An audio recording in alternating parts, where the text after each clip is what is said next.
Alors, Yorana, tout le monde, en tous les cas, je suis vraiment honorée d'être parmi vous ce soir. Surtout aux étudiantes et aux étudiants, merci d'être là aussi nombreux. Je remercie bien sûr tous les magistrats, les juges qui sont ici présents et bien sûr tout le public. En tous les cas, c'est un honneur d'être à l'université avec la première présidente de la Cour d'appel, Madame Jolie-Cause, et puis invitée par Madame Gênes. Merci beaucoup pour votre invitation. Alors, ce qui est important pour nous, c'est cette collaboration étroite avec la justice, parce que c'est une première en Polynésie, parce que la justice fonctionnait jusqu'à notre rencontre seule, avec et puis le pays de son côté. Alors, grâce peut-être à la fusion des femmes, puisqu'on a la même sensibilité avec Madame Jolie-Cause, nous avons décidé de prendre en main cette thématique et vraiment, Madame Jolie-Cause, merci pour cette thématique, puisque c'est une thématique qui est vraiment récurrente chez nous. Alors, ce qu'il faut savoir, c'est que en novembre, nous avons mis en place cet observatoire ensemble, et cet observatoire va nous permettre d'avoir des chiffres plus précis concernant toutes les violences. Alors, nous commençons par les violences faites aux femmes. En fait, en tant que ministre des Solidarités, je souhaitais travailler ensuite sur toutes les formes de violence, puisque je m'occupe aussi des enfants, de la petite enfance. D'ailleurs, je voudrais remercier tous les collègues de la DSFE ici présents ce soir, et puis les remercier pour tout le travail effectué au niveau de la direction de la DSFE. Alors, c'est un travail partenarial qui est très, très important à mes yeux, puisque cet observatoire est le point de départ.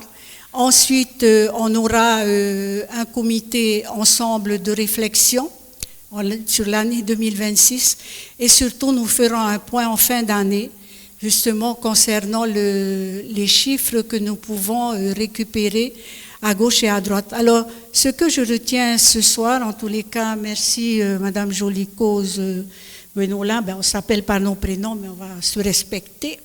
Madame la première présidente de la Cour d'appel, ce que je retiens ce soir, c'est vraiment cette aide importante pour les familles. Parce que c'est vrai que, à mon humble avis, ce que j'ai constaté depuis des années, c'est que quand les femmes se font violenter, elles attendent une longue période avant de pouvoir avoir leur liberté et surtout de pouvoir refaire leur vie. Ça a été une grande difficulté que j'ai observée. Et je remercie justement pour cette belle initiative de réduire en fait ces temps d'attente concernant les jugements, et surtout de réunir aussi rapidement des membres de la magistrature, parce que ça, ce n'est pas très évident, mais merci en tous les cas pour cette initiative, parce que pour moi, il est important de régler le problème des familles dans son ensemble, parce que ce qui est important, c'est que lorsqu'il y a des problèmes de violence faites aux femmes, c'est toute la famille qui est décomposée. Alors, avec ce nouveau dispositif, je pense qu'on fera avancer aussi les choses. Alors, au niveau du pays, j'en parlerai tout à l'heure. Nous avons des centres, bien sûr, d'hébergement d'urgence, et nous sommes en train de créer aussi un centre d'hébergement d'éducation pour les filles et les femmes, afin que nous comprenions que demain, l'éducation des filles et des femmes doivent se faire à égalité avec l'éducation aussi des garçons et des hommes. Et vous annoncez que comme mesure phare de cette année, je mets en place un conseil des hommes de la Polynésie. Vous savez qu'il y a un conseil des femmes qui existe depuis 1987. Eh bien, force est de constater que depuis 5 ans, j'ai essayé de mettre en place un conseil des hommes, mais ce n'était pas très évident. Mais grâce à la mise en place de cet observatoire, je pense qu'au mois de février, nous allons enfin voir naître ce conseil des hommes, justement pour que les hommes aussi puissent se rassembler, puissent discuter, puissent avoir des temps de parole et puissent aussi se manifester, parce que je pense que c'est ce qui manque aussi au niveau du pays. Voilà. Lors de nos échanges avec vous tous, vos questions, je répondrai aux questions et éventuellement je viendrai compléter ce que je suis en train de vous dire. En tous les cas, merci pour votre écoute. Maruru met eto farurame et anui te arufa. Maruru.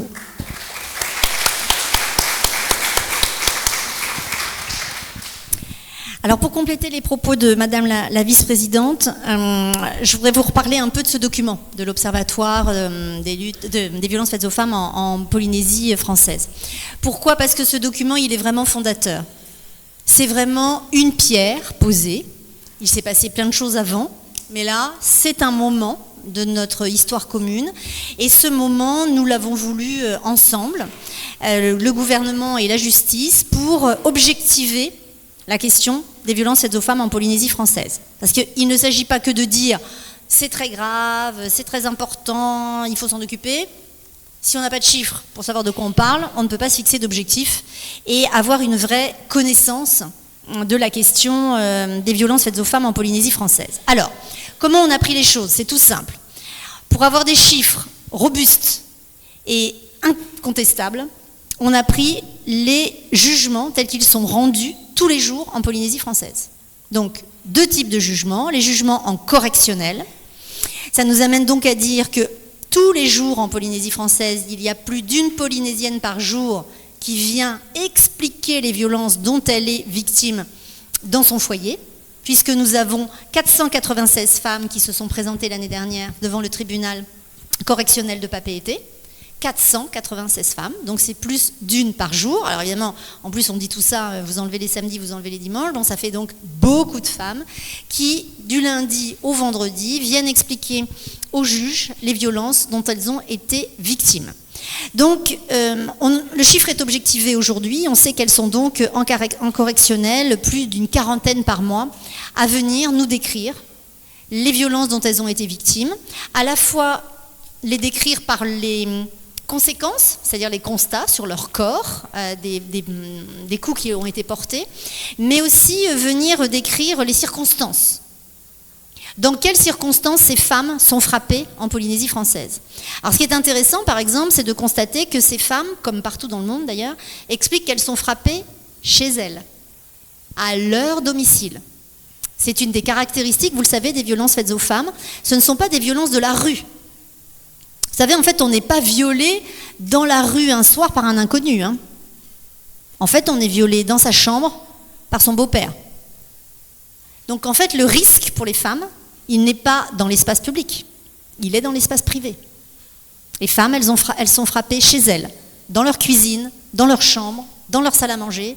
C'est là qu'elles reçoivent des coups.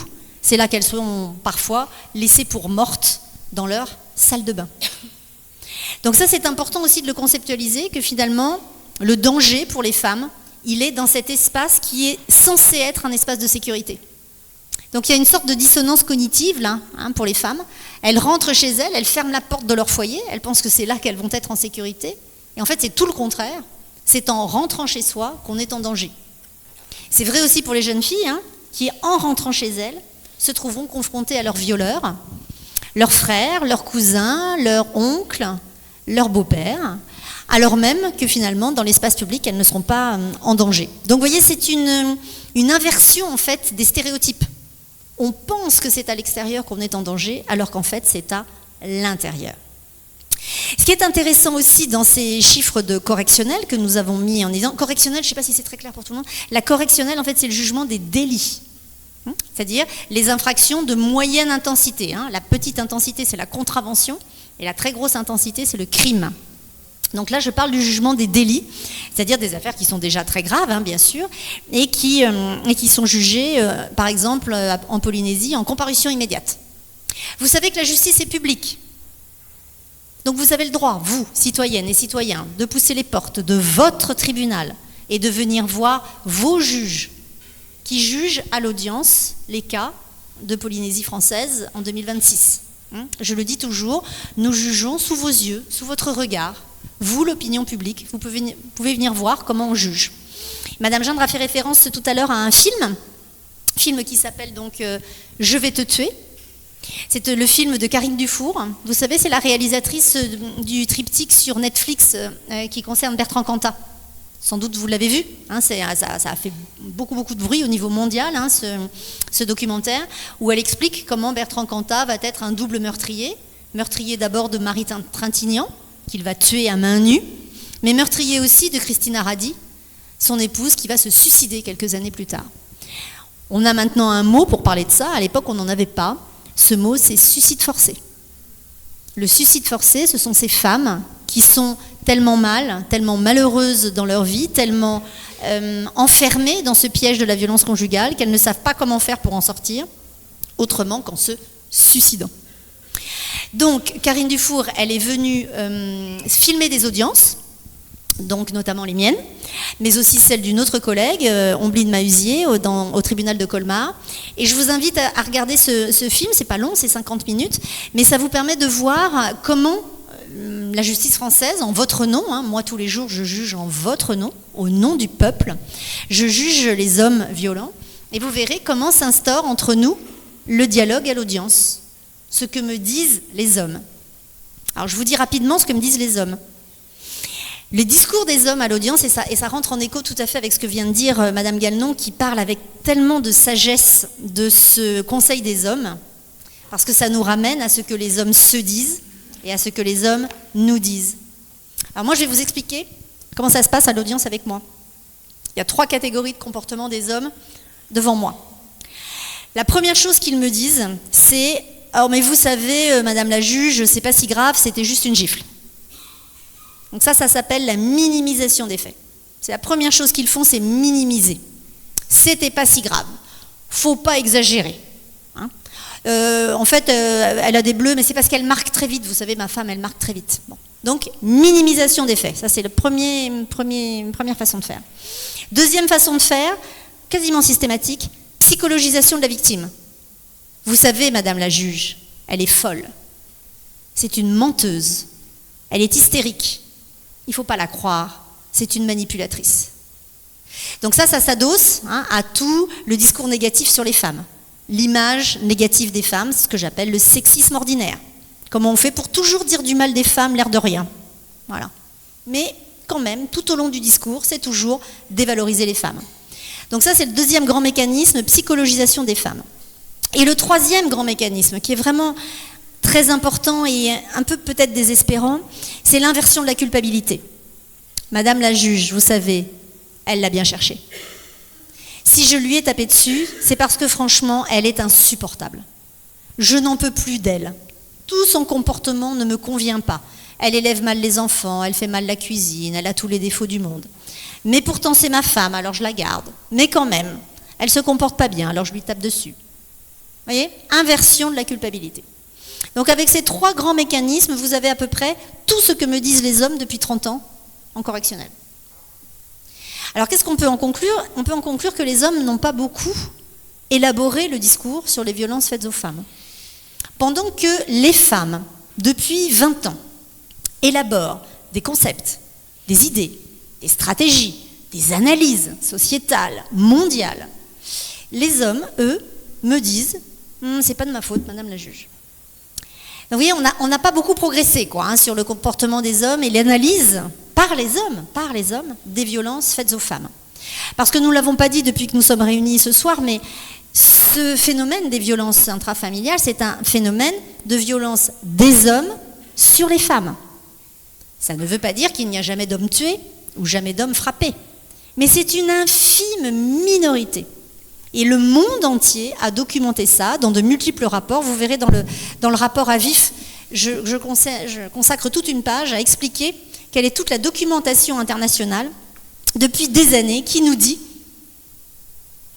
le phénomène est un phénomène genré, un phénomène de pouvoir des hommes sur les femmes.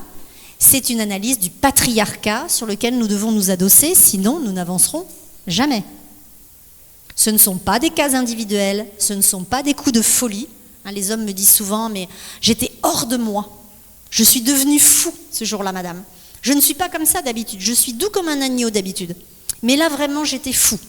Alors, notamment, ce qu'on utilise aussi beaucoup, c'est l'alcool. J'avais bu trop d'alcool ce jour-là, alors j'ai fait n'importe quoi. Alors non, Monsieur n'a pas frappé parce qu'il avait bu de l'alcool.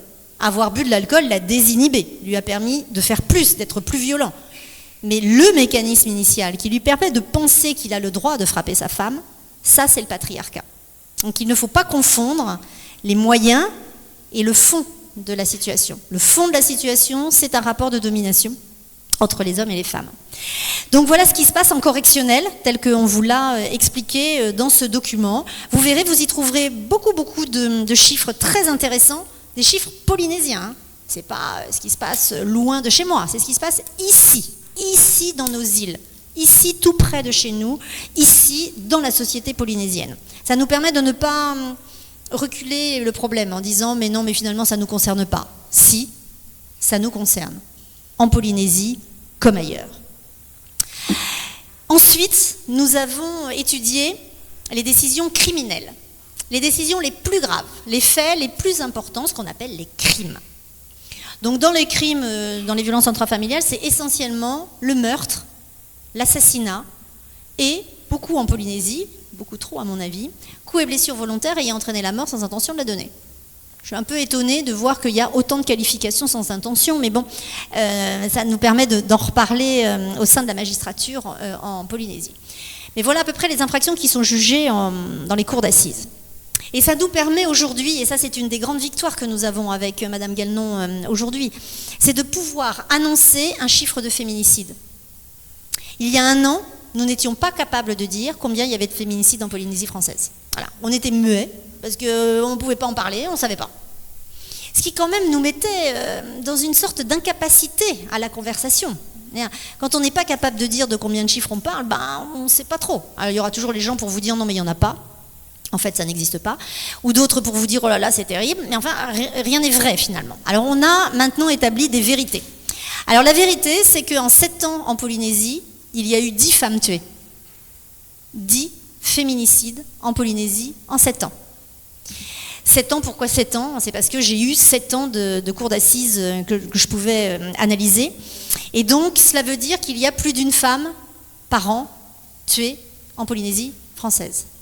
Et plus d'une femme par an, c'est énorme, pour une population de 280 000 habitants. Vous savez, tout à l'heure, je vous ai dit 147 femmes en métropole cette année, mais pour 66 millions d'habitants. Donc la proportion, elle est très très importante. On a beaucoup, alors qu'on n'était pas capable de le dire, on a beaucoup de femmes tuées en Polynésie. Voilà. On ne va pas dire que ça n'existe pas, ça existe, on en a 10. 100% à leur domicile, 100% tuées par leur conjoint. La moyenne d'âge, c'est 39 ans. C'est intéressant aussi parce que parfois on pense que c'est des jeunes qui sont tués. En fait, c'est plutôt la moyenne, en fait, hein, les gens qui sont mariés depuis quelques années. C'est plutôt vers là qu'on trouvera des féminicides. On a 10 femmes tuées, on a aussi 3 enfants tués. 3 enfants tués, ça me permet de parler rapidement d'un nouveau concept très intéressant qui est encore peu connu. C'est ce qu'on appelle les violences vicariantes. Les violences vicariantes sont les violences triangulées. C'est-à-dire que monsieur va dire à madame, non pas je vais te tuer, mais je vais tuer notre enfant. Pour te faire souffrir, pour que tu ne t'en remettes jamais. Ça n'est pas toi que je vais tuer, c'est l'enfant. Et on a eu pas mal de cas ces dernières années, partout dans le monde. Un des derniers cas emblématiques, ça a été en Espagne aussi il y a quelques mois, qui a abouti à une prise de parole du Premier ministre espagnol, parce que monsieur avait tué les 2 enfants. Donc ça, les violences vicariantes, les violences triangulées, c'est vraiment très intéressant. Et on ne va pas dire que ça n'existe pas en Polynésie. Ben si, on en a 3. Dont celui qu'on a jugé l'année dernière, ce papa qui a étranglé son fils de 7 ans pour faire souffrir sa femme. Et puis on a aussi 5 hommes qui sont tués, parce qu'on a essayé d'élargir un peu, on a regardé, il y a 5 hommes tués dans les violences intrafamiliales. En fait, ces hommes, c'est qui? Il y en a un, c'est un papa qui a voulu s'interposer pour défendre sa fille. Ensuite, c'est un frère qui s'est retrouvé dans une espèce de bagarre familiale, et c'est finalement lui qui a pris le coup. Et puis les 3 autres, ce sont les 3 nouveaux compagnons. C'est-à-dire que monsieur est allé tuer le nouveau compagnon de madame. Donc, avec madame Galenon, nous pouvons compter désormais, nous avons 18 cadavres dans les familles polynésiennes en 7 ans. 18 cadavres. 18 personnes mortes. Dans ces personnes mortes, il y a des hommes et des femmes. Il y a des petits garçons et des petites filles. En revanche, du côté des meurtriers, il n'y a que des hommes. Ce sont 18 hommes qui ont commis ces faits. C'est une réalité chiffrée, statistique, contre laquelle nous ne pouvons rien. Donc, la petite phrase que j'entends souvent depuis que je suis en Polynésie, « Vous savez, madame, ici, les femmes sont violentes. Les femmes polynésiennes sont fortes, hein, donc physiquement, vous verrez, elles sont extrêmement violentes. » On n'arrête pas de me le dire depuis que je suis ici. Moi, je veux bien. Peut-être qu'elles sont violentes, hein, mais en tout cas, elles ne sont pas meurtrières. Puisque c'est bien 18 hommes qui ont tué ces 18 personnes mortes en 7 ans. Ces 18 hommes ont été condamnés à des peines, je vous en ai rendu compte, et là, en quelque sorte, je suis dans une démarche de redevabilité à votre égard. Je juge en votre nom, je vous explique ce que je juge. C'est normal qu'on soit dans un dialogue entre les citoyens et la société. Tout le monde ne le pense pas ainsi, mais moi je le théorise. Je pense très important que les juges soient à votre service, à votre écoute, en alliance avec vos problématiques, et vous rendent compte de ce qu'ils font. Donc je vous en rends compte, sur ces 18 hommes que nous avons jugés, il y en a un qui a pris une peine très très très lourde, enfin la plus lourde en France, c'est la réclusion criminelle à perpétuité. C'est très très rare, la réclusion criminelle à perpétuité, de manière générale. Je parle sous le regard averti des avocates pénalistes, et notamment de madame la vice-bâtonnière du barreau de Papeete, qui est une éminente pénaliste, et qui a passé des heures dans les cours d'assises, et qui pourra nous dire à quel point la peine de réclusion criminelle à perpétuité, c'est pas tout le temps. Bon, c'est rare comme peine. Eh bien, il y en a une en Polynésie. Donc il y a un homme en Polynésie qui a été condamné à perpétuité, tellement ce qu'il avait fait était épouvantable. Ça me permet de vous redire, et devant madame la vice-présidente c'est important, de vous redire que la cour d'assises c'est une juridiction échevinée. C'est une juridiction où il y a des magistrats professionnels, mais il y a aussi des jurés. Et les jurés, c'est vous tous, les Polynésiens et les Polynésiennes, qui sont inscrits sur les listes électorales et qui sont tirés au sort. Donc demain, vous pourrez être juré à la cour d'assises de Papeete. Donc vous viendrez avec moi juger les crimes. Eh bien, ce monsieur qui a été condamné à la réclusion criminelle à perpétuité, on a décidé de raconter son histoire. Cette histoire, elle est là. On la raconte.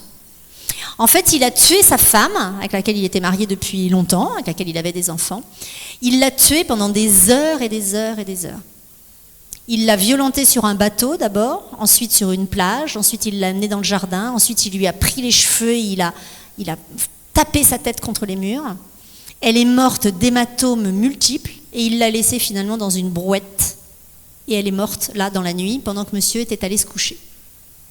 Voilà les conditions du décès de cette femme polynésienne, tuée par son mari polynésien, avec laquelle elle vivait depuis de nombreuses années.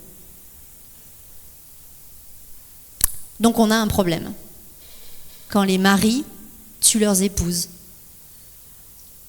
Comment une société peut fonctionner avec des pères de famille qui tuent la mère de leurs enfants, qui la tuent, qui parfois même l'assassinent. Vous savez, la différence entre le meurtre et l'assassinat, c'est d'avoir prémédité. Nous avons donc des hommes qui préméditent le meurtre de leur épouse. Un des exemples, vous savez, qui a défrayé la chronique ces dernières années, c'est l'affaire Chahinez Daoud à Bordeaux. L'affaire Chahinez Daoud à Bordeaux, c'est le mari de cette femme. D'ailleurs, je regrette de connaître le nom de la victime et de ne pas connaître le nom de l'auteur, parce que je pense qu'on devrait appeler les affaires par le nom de l'auteur.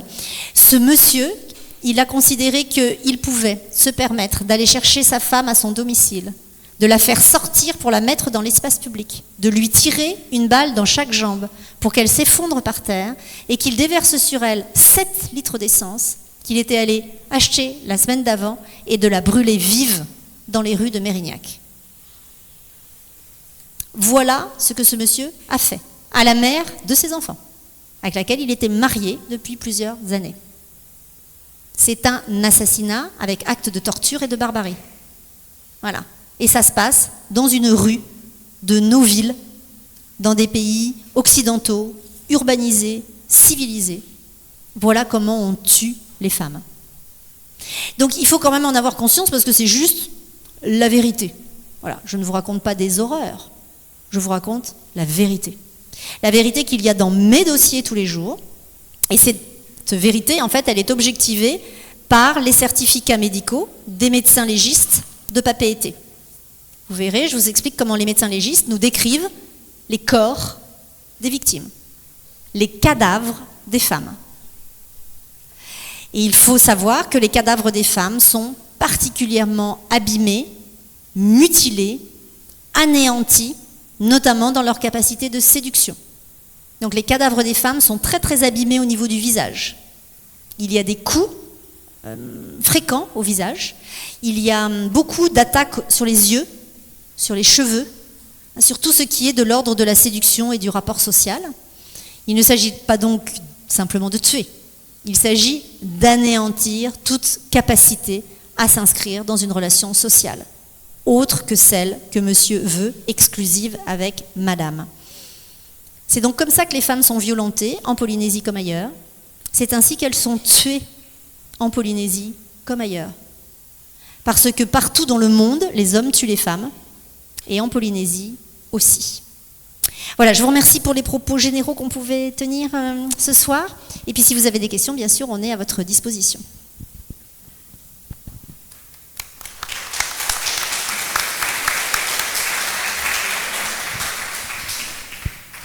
Juste peut-être avant de vous passer la parole pour les questions, à savoir que ce document, je l'ai fait traduire en tahitien intégralement. Alors, on devait avoir ce dossier traduit en tahitien et en français, mais on n'a pas eu des traducteurs tout de suite, et comme c'était assez pressé, donc je l'ai fait traduire, ça va être à l'impression, et on pourra aussi le distribuer gratuitement, parce que pour moi, il était important de traduire en tahitien avec tous les dessins, et puis aussi ce flyer qui est important avec toutes les informations, justement pour les femmes et les familles. Voilà. Merci en tous les cas de votre écoute. Je voulais vraiment qu'on applaudisse encore notre première présidente de la Cour d'appel, parce que pour nous, pour notre Fénois, c'est un cadeau qu'elle nous fait. En tous les cas, merci du fond du cœur pour les femmes que nous sommes. Merci.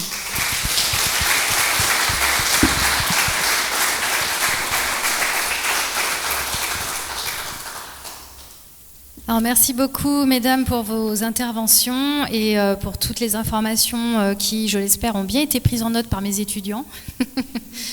Alors, la parole est à vous maintenant. Est-ce que vous avez des questions à poser aux intervenantes? N'hésitez pas, c'est l'occasion.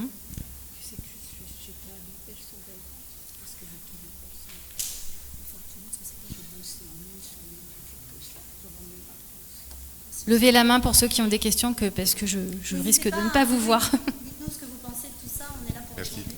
Oui, je me posais une petite question. Est-ce qu'il y a des études qui ont été faites, statistiques, sur la part parmi les auteurs de féminicides, d'hommes qui souffrent de problèmes psychiatriques? Alors, merci pour cette question, parce que c'est une question qui revient souvent. Le mélange entre la psychiatrie et le pénal, de toute façon, c'est un sujet ancien. Bien sûr, on s'est toujours posé la question de peut-on juger les gens qui sont en situation psychiatrique, et c'est réglé de manière générale. Vous savez que quand quelqu'un est considéré comme fou, comme psychiatriquement non pénalement responsable, il est en fait déclaré pénalement irresponsable, et il est donc déchargé de ces explications vis-à-vis de l'institution judiciaire. Donc ça, c'est réglé depuis longtemps, la question entre la psychiatrie et le pénal. Plus précisément, comment ça se passe, la psychiatrie et le pénal, dans notre histoire de violences faites aux femmes? C'est vraiment très intéressant, parce qu'effectivement, les hommes vont assez facilement vouloir être mis dans la case fou. Parce que c'est une case très intéressante en fait pour un homme, de se dire non mais j'ai commis ça, mais c'était un coup de folie. Mais je n'allais pas bien, mais en fait vous savez, c'était pas vraiment moi. J'étais hors de moi, d'ailleurs il le dit souvent, j'étais hors de moi. Donc je n'étais pas en état.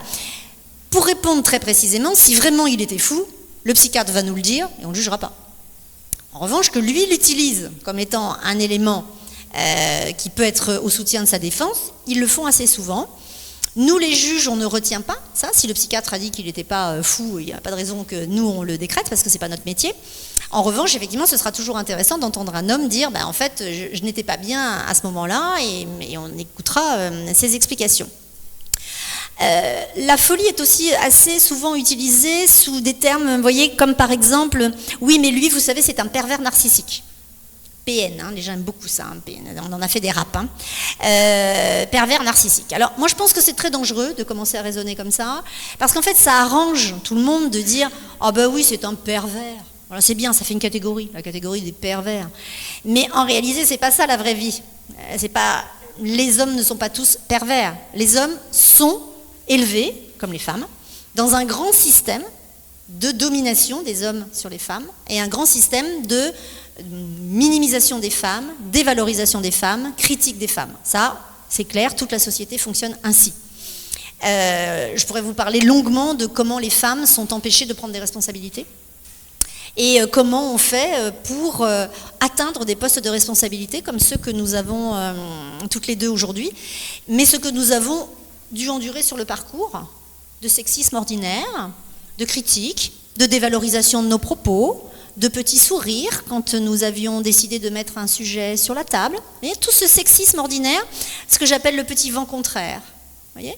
On veut avancer, puis on sent un petit vent contraire. On l'a bien senti toutes les deux sur nos visages, on a bien senti ce petit vent contraire, hein, qui est le vent que fait souffler les hommes, en fait sur les femmes de manière générale, pour toujours dire non mais vous n'êtes jamais légitime à prendre les places que vous prenez.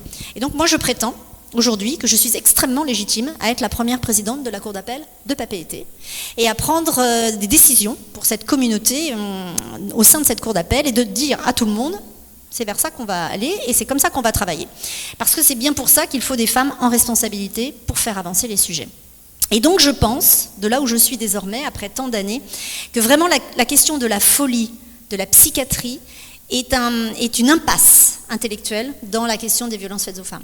Bien sûr, il y aura un femme fou qui tuera une femme un jour, hop, le psychiatre dira on ne le juge pas. Mais globalement, la folie ne va pas être une explication utile pour les violences faites aux femmes, parce que ça va invisibiliser le grand mécanisme universel qu'est le patriarcat et la volonté de domination. Donc voilà ce que je dis de ce lien entre psychiatrie et violences faites aux femmes.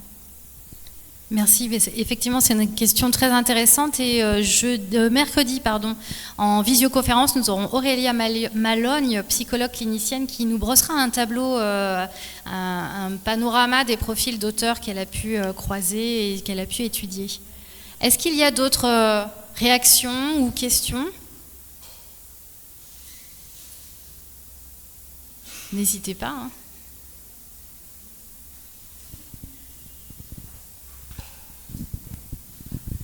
Bon, je vais parler pas au nom d'étudiants, mais je vais parler au nom de président de l'association Tatou Purua, une association qui vient en aide aux adultes et aux enfants autistes. Et en tant que papa d'enfants autistes, j'ai porté un dossier et apparemment il fait partie de votre observatoire. Il fait partie de votre observatoire puisque je reconnais à travers un témoignage. Je ne sais pas si je peux dire le nom parce que je ne sais pas si la personne a fait appel, si c'était jugé. Je vais dire Brian, comme ça vous saurez peut-être qui il est. C'est un petit enfant que j'ai accompagné, qui était en cours de diagnostic, qui avait toutes les caractéristiques d'être un enfant autiste.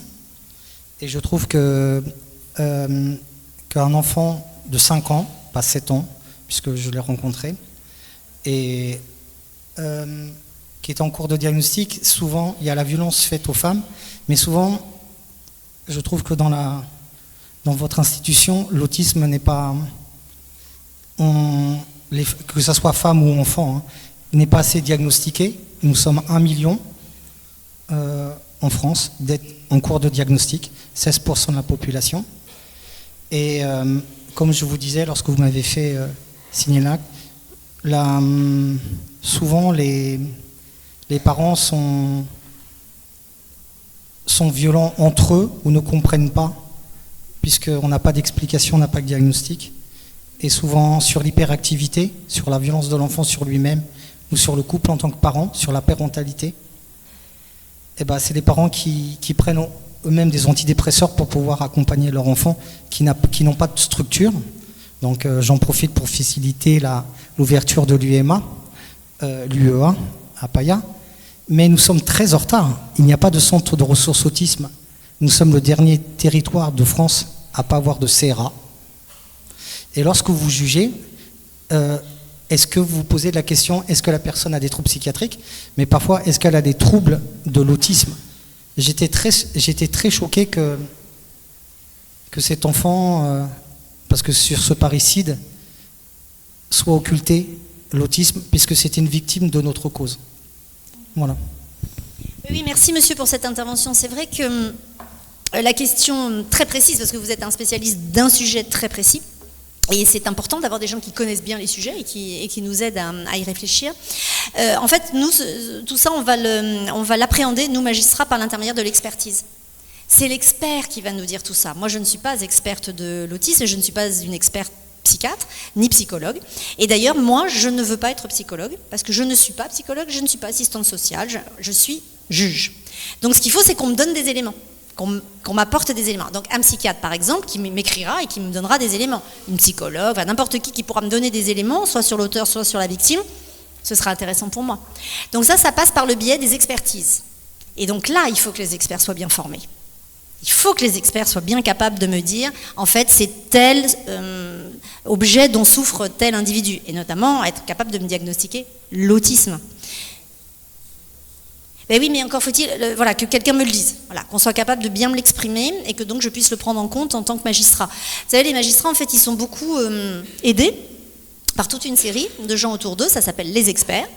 J'ai fait prêter serment cette semaine à 16 experts, nouveaux experts en Polynésie française, qui sont inscrits sur la liste de la Cour d'appel. C'est moi qui les inscris sur la liste de la Cour d'appel, de ma Cour d'appel. Et ces gens-là, en fait, ils nous aident à intervenir dans des différents sujets où ils sont techniciens. Et je pense qu'il faut que les gens soient bien formés pour nous donner à nous de bonnes informations. Donc il faut qu'on ait, je peux appeler, après votre intervention, qu'à la formation des experts sur ce sujet, et qu'ils puissent ainsi nous le restituer à hauteur de l'importance que vous, justement et légitimement, vous nous signalez ce soir. Alors, au niveau du pays, ce que j'ai mis en place, c'est un plan de l'autisme. Il faut savoir que tout ce qui est trouble du spectre de l'autisme, ce n'est pas un domaine connu de tout le monde, et surtout au niveau du Fénois. Il y a beaucoup de demandes récurrentes. Alors, pour venir répondre un peu à cette expertise, j'ai décidé de mettre cette étude en place qui sera présentée vers le mois de mai, si tout va bien. Donc, toutes les associations sont interpellées, comme tous les experts, sur justement ce trouble, puisque de plus en plus, nous avons des signalements, et surtout, comme vous le savez, je m'occupe des personnes très vulnérables, et donc ces personnes-là font partie aussi de ma priorité. Voilà, juste pour votre information. Une dernière question peut-être ? Oui. Oui, bonsoir. Je voulais remercier l'UPF pour l'organisation de cet événement et de votre présence. J'ai lu rapidement l'ouvrage et j'ai lu que vous n'étiez plus la même magistrate que vos débuts et que vous aviez changé. Et j'aurais voulu savoir si auprès de vos homologues masculins, vous aviez des témoignages similaires. Bonne question.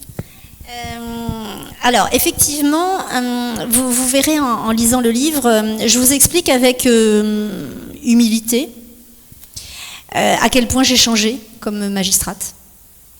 J'ai fait des choses quand j'étais plus jeune, en étant très sûre de ce que je faisais, en pensant que c'était très bien. Et puis maintenant, je me dis, en fait, c'était peut-être pas très bien ce que j'ai fait.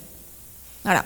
Et je trouve que c'est très fort d'être capable de faire son propre introspection sur ses pratiques et se dire, finalement, j'étais peut-être pas parfaite à ce moment-là, j'ai fait du mieux que je pensais, mais en fait, ça n'était pas juste, ça n'était pas au bon endroit ce que je faisais, parce que je n'étais pas formée, parce que je ne connaissais pas assez bien les choses.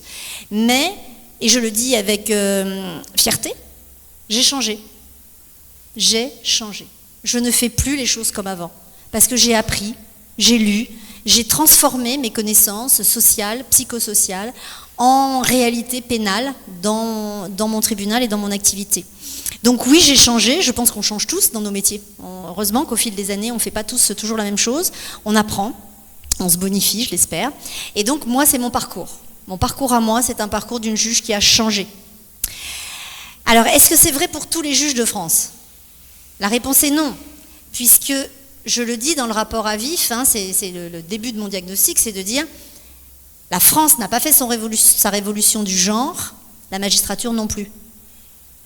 Voilà, la magistrature n'a pas fait en France sa révolution du genre. Donc non, nous n'avons pas encore une approche intellectuellement clair de ces sujets dans l'ensemble de la magistrature. Je me permets de le dire, mais Madame la vice-bâtonnière me reprendra si elle ne partage pas mon point de vue, je pense que les avocats n'ont pas fait plus leur révolution du genre. Donc je pense qu'on a encore beaucoup de travail, tous collectivement, pour que ces choses-là soient mieux prises en compte. Puis vous me posiez une question encore plus particulière, vous me disiez, est-ce que vos collègues masculins, magistrats, ont fait cette révolution du genre? Alors, la réponse, elle est en plusieurs parties. D'abord, il faut quand même redire à l'intégralité de nos auditeurs de ce soir que pendant des siècles et des siècles, la justice a été rendue en France uniquement par des hommes. Ça dérangeait personne. Que des hommes qui jugeaient l'intégralité des faits en France. Notamment, vous le savez, dans les années 70, les premiers faits de viol et les premiers faits d'IVG. Tout ça, c'était jugé par des hommes, que par des hommes.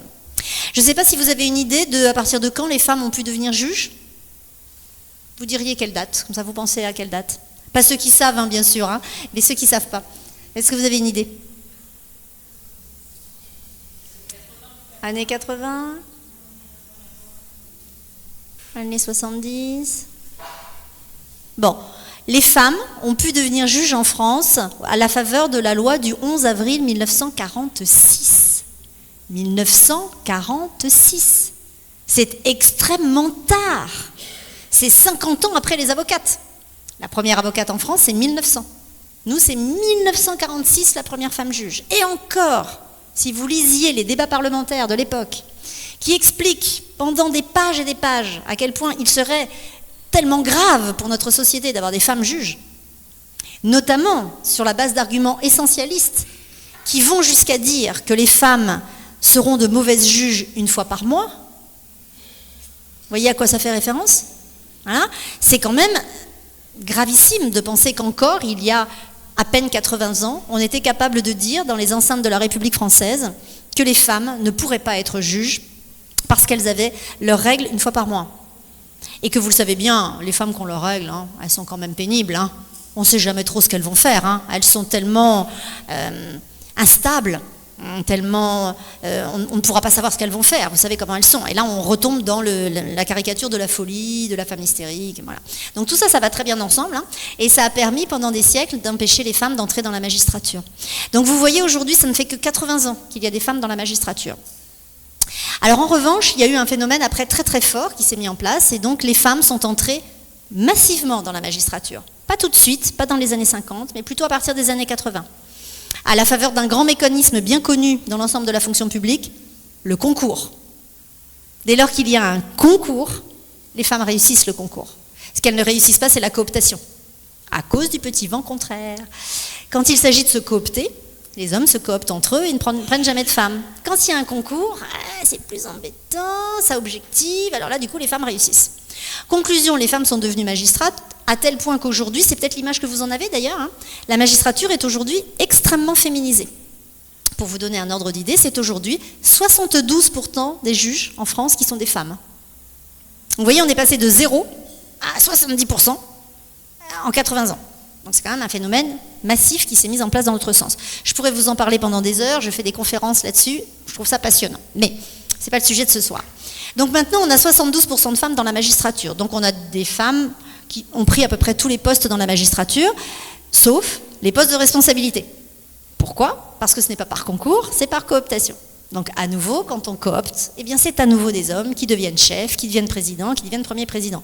Toujours le même mécanisme qu'on connaît très bien, hein, qui est documenté mondialement. Hein. Donc ça veut dire que finalement, si on ne force pas, hein, si on ne met pas des lois à chaque fois pour dire que les dirigeants sont soit élus, parce que ça élu, une femme élue, on ne peut rien dire, soit nommés à la faveur de mécanismes qui sont positifs pour les femmes, hein, ce qu'on appelle la discrimination positive, on n'y arrive pas. Donc il y a toujours 30% d'hommes dans la magistrature française. Je ne vais pas vous dire que ces 30% d'hommes sont les plus mobilisés sur la question de la lutte contre la violence faite aux femmes. Ce serait faux. Néanmoins, il y en a, bien sûr, qui sont formidables, qui sont nos alliés. D'ailleurs, le premier, bien sûr, Monsieur Corbeau, Éric Corbeau, procureur général de la Cour d'appel de Bordeaux, qui travaille avec moi sur ces sujets depuis des années, mais aussi beaucoup d'autres que je pourrais vous citer, qui sont effectivement des magistrats hommes formidables sur ces sujets. Mais ce que je répondrais plutôt à votre question, c'est de dire que ni les hommes, ni les femmes magistrats n'ont fait leur révolution du genre. Et je pense que c'est vers ça qu'il faut aller, que les hommes et les femmes magistrates, mais comme les hommes et les femmes avocats et avocates, travaillent sur cette analyse genrée du phénomène qu'ils ont à juger ou à défendre dans les prétoires. Donc je pense qu'en fait tout ça est un mouvement général, et il faut entraîner les deux sexes ensemble, comme le dit sans cesse Madame Gagnon, avec les hommes, dans la conversation globale et mixte entre les hommes et les femmes, pour avancer ensemble sur ces sujets. Alors il y a une dernière question, et peut-être qu'on va clore la soirée. Bonsoir mesdames. Donc j'avais une question. Donc j'ai bien compris que la réponse était d'abord pénale et en matière de droit, mais j'aimerais aussi avoir. Est-ce qu'en parallèle il va être développé de la prévention, notamment pour les jeunes, peut-être qui s'adressera aux hommes, aux femmes, aux victimes et aussi à ceux qui commettent les actes en fait. Alors, je ne sais pas si vous m'entendez dans les médias, surtout les médias télévisés. Ce que je donne comme message aujourd'hui, c'est que j'invite tout le monde à lutter justement contre toute forme de violence. Pourquoi ? Parce que les gouvernements se sont succédés, les ministres des solidarités, je pense, ont fait des efforts dans tous les moyens, surtout les infrastructures, les moyens financiers ont été mis en place, mais force est de constater qu'aujourd'hui, nous avons de plus en plus de violence. Alors, concernant les femmes, je viens aux familles. Ce que nous avons décidé de mettre en place dès 2023, c'est de recentrer toutes les problématiques sociales vers les familles. Parce que ce qui s'est passé depuis des années, on a séparé justement les violences faites aux femmes, on ne parle que des femmes, on a construit des infrastructures pour les femmes et les enfants, on les a séparés, puisqu'au niveau de la DSFE qui est sous ma tutelle, nous avons une cellule pour la petite enfance, nous avons une cellule de signalement, nous avons une cellule pour les établissements, enfin, tout a été séparé. À mon sens, il faut recentrer vers les familles, et c'est ce que j'ai mis en place depuis 2024. Ce sont des camps de famille en invitant justement les travailleurs sociaux et travailleuses sociales, que je remercie au passage, qui m'ont donné des informations concernant les familles qui rencontrent les plus grandes difficultés sociales, c'est-à-dire dont le père a été prisonnier, dont le père a été violent, ou dont les femmes ont dû abandonner leur foyer, en fait, toutes les problématiques sociétales que nous rencontrons au sein de la société polynésienne. Ensuite, j'ai décidé aussi de suivre les familles et de les accompagner. Ce qui se passe, c'est que nous avons plusieurs dispositifs mis en place, et je remercie mes anciennes collègues, mais force est de constater qu'il y a un manque de coordination. Et c'est pour cela qu'avec cet observatoire et surtout ce travail que je mène avec la première présidente de la Cour d'appel, est vraiment un signe fort pour notre pays, parce qu'on a montré qu'on pouvait travailler directement avec la justice concernant les violences faites aux femmes. Alors, pour vous dire qu'aujourd'hui, j'ai décidé de travailler avec tout le monde, avec les associations, la société civile, les confessions religieuses. Comme vous le savez, on peut critiquer les confessions religieuses, mais sachez que chez nous, il y a quand même du poids concernant les confessions religieuses, surtout dans les îles éloignées. Lorsque je rencontre des difficultés, je suis obligée de faire appel aux confessions religieuses. Et c'est pour cela qu'aujourd'hui, nous sommes obligés de tout coordonner. Je ne peux plus travailler toute seule sur ces thématiques-là. J'invite tout le monde à me rejoindre justement pour pouvoir sauver notre Fénois. Et je rappelle que nous ne sommes même pas 300 000. Ne me dites pas que nous ne pouvons pas être heureux en Polynésie française. Voilà. Merci pour votre question qui est fort intéressante. Merci beaucoup, madame.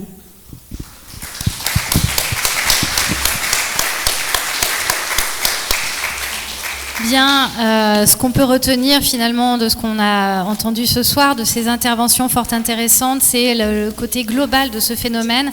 Et la lutte qui s'engage, c'est une lutte globale, qui se veut globale tant au niveau judiciaire qu'au niveau des politiques publiques, avec une coordination de tous.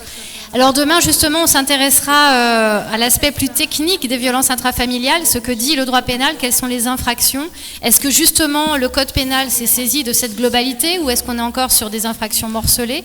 Et on verra également ce qui se passe en termes de procédures, quelles sont les procédures qui peuvent être mobilisées dans un sens de la plus grande efficacité possible pour réprimer ces violences intrafamiliales. Je remercie encore une fois nos deux intervenantes, Madame la Première Présidente, Madame la Vice-Présidente. Merci beaucoup.